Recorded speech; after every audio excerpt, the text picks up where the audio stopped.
I think you know where the best to go. Salut VG, j'espère que tu vas bien. Si ça va pas, reste ici, ça va aller. Moi, c'est Fameuse, encore et toujours, et on se retrouve pour une nouvelle vidéo. Générique.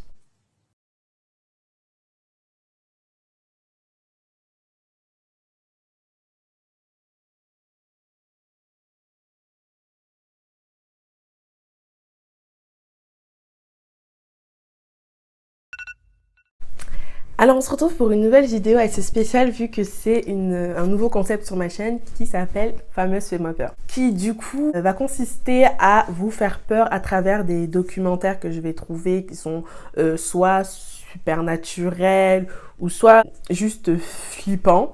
Et voilà, je vais m'amuser à vous faire peur à travers ce nouveau concept. J'espère que vous allez aimer parce que voilà, sur ma chaîne on rit. Mais si on avait un peu peur. Alors pour cette première épisode de Fameuse Fais-moi peur, j'ai trouvé un cas assez spécial. On en parle, mais très peu de personnes sont au courant. C'est le cas des zombies en Haïti. Alors je vais commencer par vous raconter l'histoire de Clervius Narcisse parce que ça introduit très bien ce qui va suivre. Alors Clervius Narcisse est un homme, un père de famille et un travailleur honnête qui s'est retrouvé du jour au lendemain hospitalisé pour courbatures, crachement de sang et forte fièvre. Malheureusement, 2-3 jours plus tard, il s'avère que celui-ci, après être tombé dans le coma, est déclaré mort. Sa famille va, après l'annonce de sa mort, prendre le corps et l'enterrer dans son village natal, en Haïti.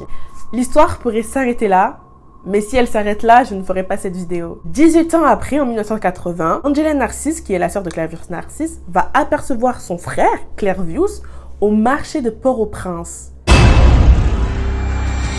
Stupéfaite, elle va se demander d'abord si c'est bien lui.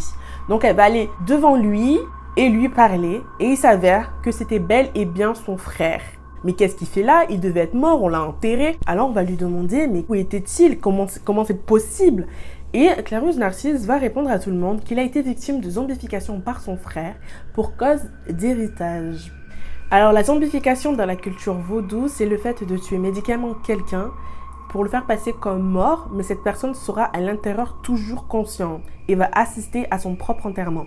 Donc voilà, si vous voulez assister à votre propre enterrement, entendre qui sera là, zombifiez-vous.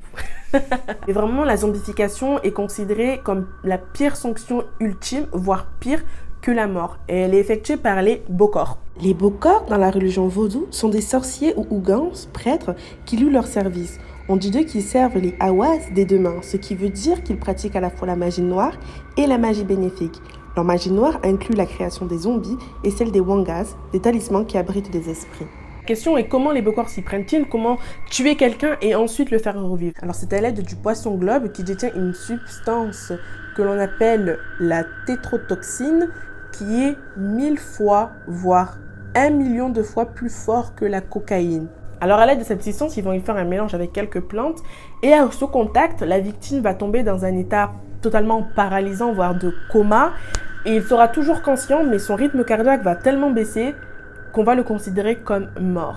On la place alors dans un cercueil en lui mettant les yeux ouverts. En général, on choisit un cercueil vitré sur le dessus pour qu'elle ne perde pas une miette de sa propre mort. Car même si elle est en état de mort apparente, elle voit tout, elle entend tout, elle comprend tout.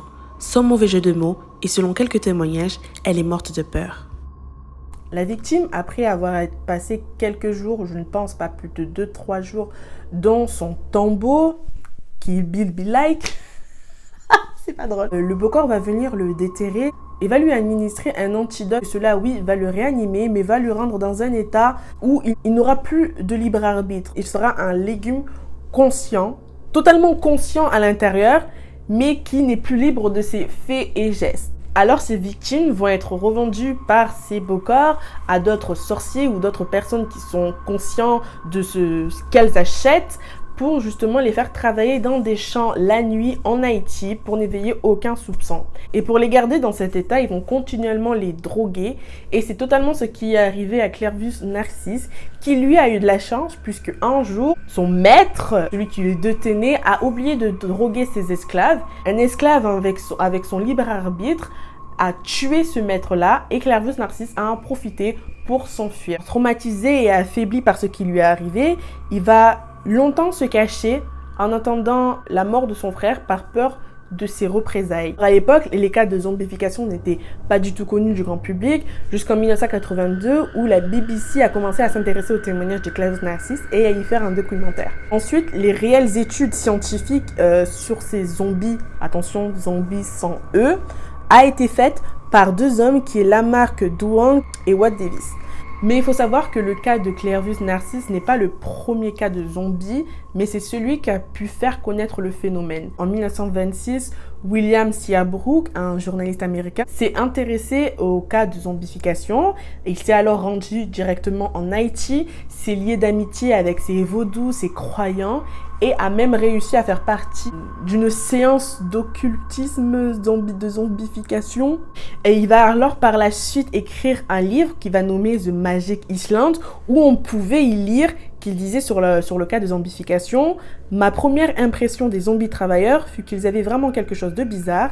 Ils avaient des gestes d'automates et un regard littéralement vide.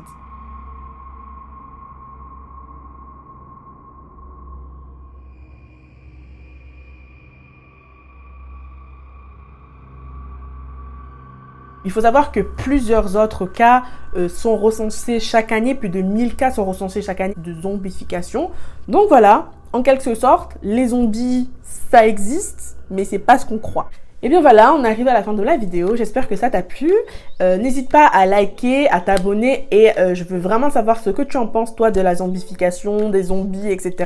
en commentaire, comme ça on peut discuter, you know what I mean. Et surtout aussi, vous voulez que je fasse des recherches sur des cas, des choses paranormales, des choses véridiques, des choses qui vous font flipper.